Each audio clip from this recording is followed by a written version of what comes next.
আসসালামু আলাইকুম। কাছে দূরে যে যেখানে বসে আমার ভিডিওটা দেখতেছেন, আশা রাখছি আল্লাহর অসীম রহমতে আপনারা সবাই ভালো আছেন। আলহামদুলিল্লাহ, আমিও আমার পরিবার নিয়ে ভালো আছি। নতুন দিনে নতুন আরও একটা ভিডিও নিয়ে হাজির হয়ে গেলাম আপনাদের মাঝে। তো আজকের ভিডিওটাও আমি রান্নাঘর থেকে শুরু করেছি। রান্নাঘরের কাজ দিয়ে আসলে আমরা যেহেতু গৃহিণীরা সব সময় চেষ্টা করি রান্নাঘর থেকেই কাজগুলা শুরু করতে। সকালে ঘুম থেকে ওঠার পরে দেখা গেছে কি বাচ্চা বা স্বামী সন্তান ওরা সবাই বেডরুমে শুয়ে থাকে, তো বেডরুমের কাজগুলো আমরা একটু পর পরই করে নেই। আগে সকালে উঠে কিচেনের কাজগুলা করতে হয় আমাদের। রান্নাঘরের কাজগুলা যেহেতু সকালের নাস্তা তৈরি করতে হয়, এজন্য রান্নাঘরের কাজগুলা একটু পরিপাটি করে নিয়ে তারপরে রান্না বান্না শুরু করলে দেখা গেছে কি দেখতেও ভালো লাগে, মনটাও ভালো লাগে, কাজ করতে অনেক ভালো লাগে। তো আমি একবার ভয়েস দিয়েছি ভিডিওতে, তারপরে দেখি ভয়েস নাই, আবার ভয়েস দিতেছি। কি বলবো জানি না, কালকের ভিডিওটা ছেড়েছি তাও ভয়েস নেই। আমার অনেক আপুরা আমাকে প্রশ্ন করেন যে আপু তোমার ভিডিওতে তো ভয়েস নাই। আসলে ইদারিন কি হয়েছে আমি নিজেও জানি না। ভিডিওতে ভয়েস দিই, পরে দেখি ভিডিও ছাড়ার পরে অনেক আপুরা বলে যে আপু আপনার ভিডিওতে ভয়েস নেই বা তোমার ভিডিওতে ভয়েস নাই। আসলে এত কষ্ট করে ভয়েস দেওয়ার পরে যদি ভিডিওতে ভয়েস না থাকে মানে এতটা খারাপ লাগে কি বলবো। আর ভয়েস দিতে যে কতটা কষ্ট আমরা যারা ভিডিও বানাই, যে সকল আপু ভাইয়ারা, ওরাই একমাত্র জানে যে ভয়েস দিতে কতটা কষ্ট। আর এই কষ্ট করে ভয়েস দিয়ে দেওয়ার পরে যদি ভিডিওতে ভয়েস না থাকে, শুনলেও মনটা অনেক খারাপ লাগে। তো জানি না আজকের ভিডিওতেও ভয়েস যাবে কি না। একবার ভয়েস দিয়েছি, দেখতেছি যে না ভয়েস যায়নি। তারপরে এখন আবার ভয়েস করে ওপেন করে আবার ভয়েস দিতেছি। তো এই আবার দেখব ভয়েস যায় কি না। আসলে ভিডিওতে ভয়েস দেওয়ার পরে যদি ভয়েস না থাকে কীরকম লাগে। তো এই একবার ভয়েস দিয়েছি, দেখতেছি নাই, তারপরে এখন আবার ভয়েস দিতেছি। আসলে দুইবার ভয়েস দিতে যে কতটা কষ্ট একমাত্র যে দেয় এই বোঝে। তো যাক গা, কী বলবো আর। তো এখানে হলো রান্নাঘরের যে কাজগুলো আছে এলোমেলো কাজগুলো, ওগুলো একটু গুছিয়ে নিতেছি। তো দিনে ভয়েস দিতেছি তো এই জন্য হলো সাউন্ড আসতেছে বাইরে, কি জানি বিক্রি করতে আসছে, তো হয়তো ওই সাউন্ডটা আসতে পারে, একটু ক্ষমা সুন্দর দৃষ্টিতে দেখবেন আমার প্রিয় ভাইয়া আপুরা, সকল প্রিয় আপুরা। যেহেতু রাস্তার সাথে বাড়িঘর, তো একটু সাউন্ড আসতেই পারে, বলার কিছুই নাই। তো এখানে এক এক করে রান্নাঘরের কাজগুলো একটু পরিষ্কার করে নিতেছি।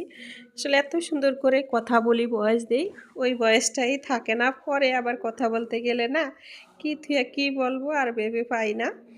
তো এরকম খারাপ লাগতেছে জানেন না। তো কালকের ভিডিওটাতে ভয়েস যায়নি। তো এখানে হলো রান্নাঘরটা একটু গুছিয়ে নিয়েছি। আমি তো আর জানতাম না যে আমার এই গোছানো রান্নাঘরটা কিছুক্ষণ পরে এলোমেলো হয়ে যাবে। কারণ হয়তো দেখতে থাকেন, দেখলেই বুঝতে পারবেন যে আপু এত সুন্দর করে রান্নাঘরটা গোছালো, আবার কিভাবে এলোমেলো হলো। তো ভিডিওটা দেখতে থাকেন। জানি না কোন কোন প্রিয় ভাইয়া আপুরা আমার ভিডিওটা দেখতেছেন, দেখবেন। দেখতে দেখতে আমার ভিডিওটার সাথে আছেন। এখানে আমি কটা পাপোশ নিয়ে আসছিলাম, ওটুকু আপনাদের সাথে একটু শেয়ার করলাম।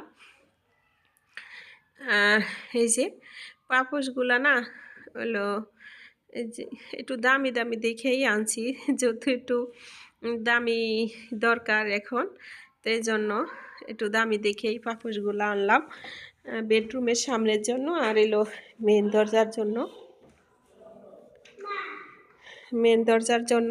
তো এই মেন দরজা যে পাপোশটা আনছি, পাপোশটা হলো মেন দরজাটা আমার 5 ফিটের। তো এই দরজাটা একটু ছোটো, মানে পাপোশটা একটু ছোটো হয়ে গেছে। আর এখানে যে ওয়াশরুমের সামনে একটা দিলাম, আমার বড় ছেলের রুমের সামনে একটা, ছোট ছেলের রুমের সামনে একটা, মেজো ছেলের। তো ভাবছিলাম 3টা নিয়ে আসছিলাম, 3টা বেডরুমের সামনে দিব, আমার ছোটো মেজো ছেলের আর বড় ছেলের। কিন্তু আমার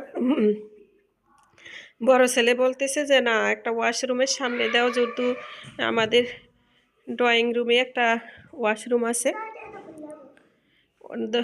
ওয়াশরুম আছে, তো ওইখানে একটা দেওয়ার জন্য দেখতে ভালো লাগবে, এই জন্য তো ওইখানে 3 রুমের সামনে 3খানে দিলাম। আর এর যে একটু গুছিয়ে নিলাম। আসলে বাড়ি ঘর করার পরে একটু সাজিয়ে গুছিয়ে রাখলে দেখলো না একটু সুন্দর ভালো লাগে সাজানো গোছানোটা। তো আমার বাড়িতে ওইভাবে এখনও সাজানোর মতো কিছুই কেনাকাটা করিনি, একটু একটু করে চেষ্টা করছি। দোয়া করবেন সবাই যেন একটু একটু করে আমি বাড়িঘরগুলা সাজিয়ে নিতে পারি মনের মতো করে। তা আমার স্বপ্ন আশা যে আমি অনেক অনেক সুন্দর করে সাজাবো। তো এখানে গাছের একটু যত্ন নিয়ে নিলাম, মানে যত্ন বলতে একটু পানি দিয়ে দিলাম। আর গাছের দেখতেছি পাতাগুলা না হলুদ হলুদ হয়ে গেছে, আর এই সবুজ পাতার ভিতরে যদি হলুদ পাতা থাকে দেখতে না একদম ভালো লাগে না। তো এই জন্য আমি কি করি, যখনই 2-4টা হলুদ পাতা দেখি হলুদ হয়ে গেছে তখনই একটু তুলে তুলে ফেলে দেই। তাইলে এই যে সবুজ সবুজ পাতাগুলা দেখতে মাশাআল্লাহ কত সুন্দর, আর এর ভিতরে যদি হলুদ থাকে একদম ভাল লাগে না। আর এই তো দেখেন আমার মেয়েটার কাণ্ড। আমার মেয়েটা কি করে, গাছের পাতা ফুল এগুলা নিয়ে ব্যস্ত থাকে সব সময়।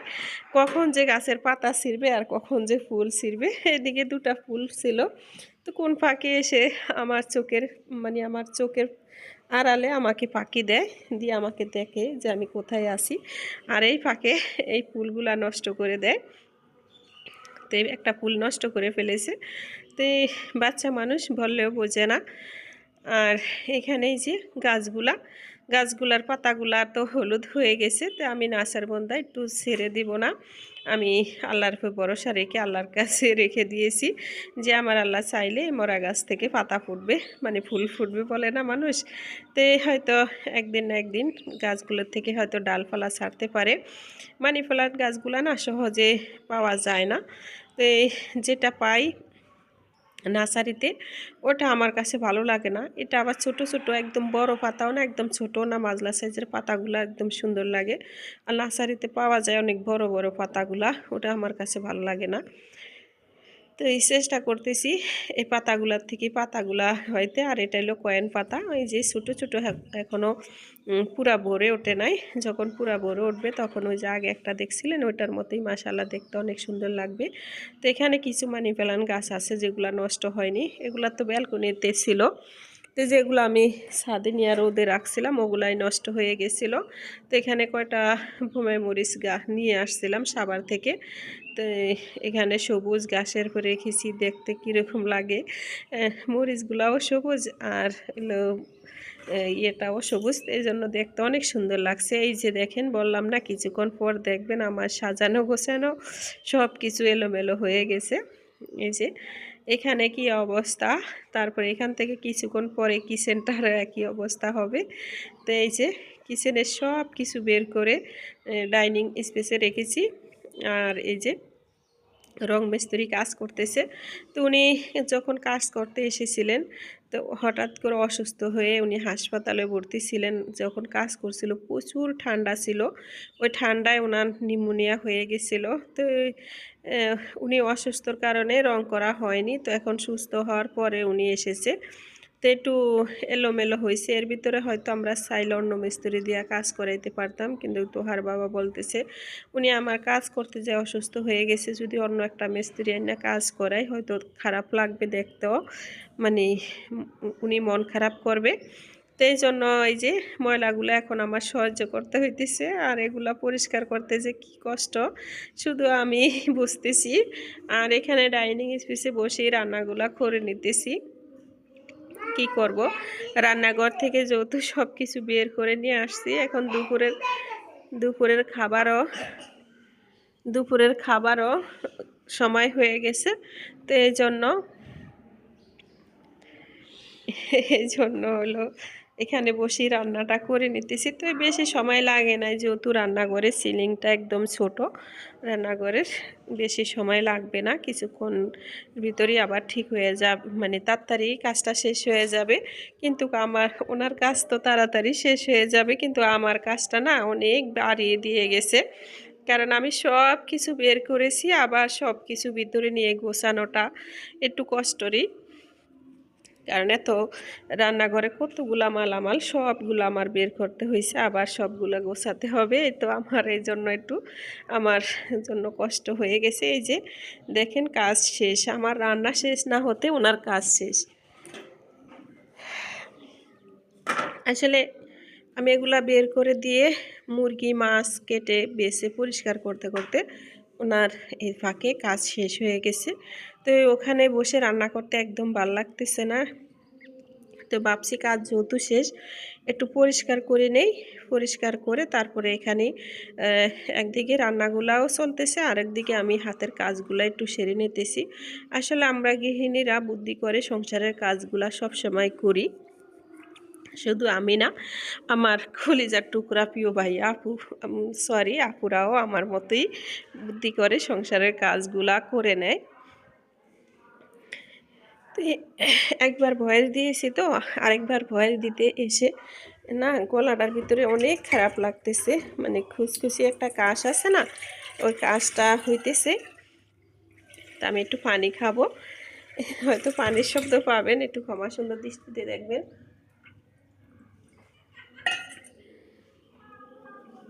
তাই তো আমি রান্নাঘরটা একটু গুছিয়ে তারপরে এখানে চুলাটা এখানে নিয়ে আসছি। এখানে রান্নাগুলা করতে থাকবো, আর রান্নাঘরের যে কাজগুলো বাকি কাজগুলো আছে ওগুলো আস্তে আস্তে আমি করতে থাকবো, আস্তে আস্তে গুছিয়ে নিব। তো এই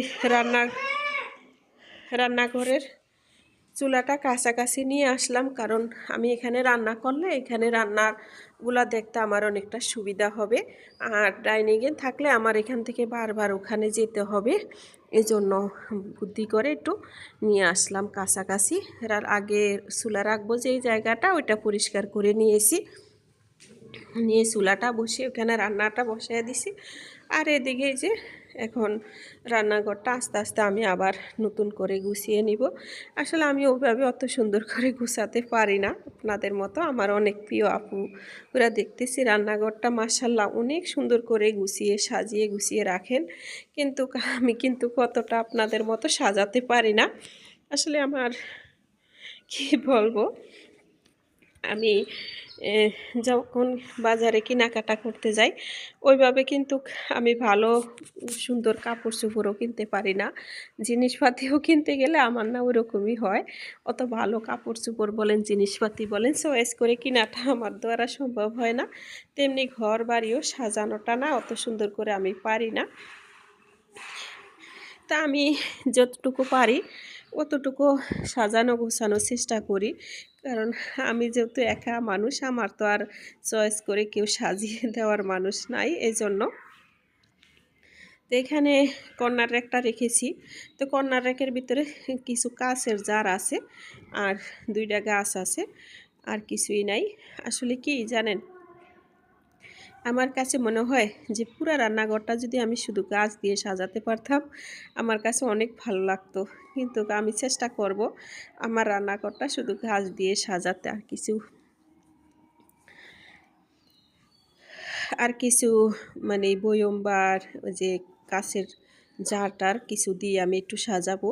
তো একটু আস্তে আস্তে, কারণ এখন যেহেতু আমার নতুন বাড়িটা নতুন করেছি আমি, এখন টাকা পয়সারও একটু আছে, সমস্যা আছে।